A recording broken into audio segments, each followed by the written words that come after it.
Welcome to Phonics. Page 11. Lesson 5.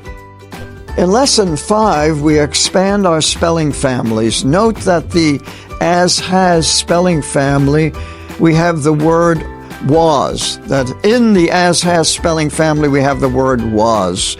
Was is pronounced was, not was. There is no word in English pronounced was. This is the kind of irregular sounds we have in English, usually a variant of a vowel sound. You should be able to read all the words in this lesson since they consist of only letters you have already learned. If it is slow going, take your time and repeat the words until you can read them fluently. Thanks for watching.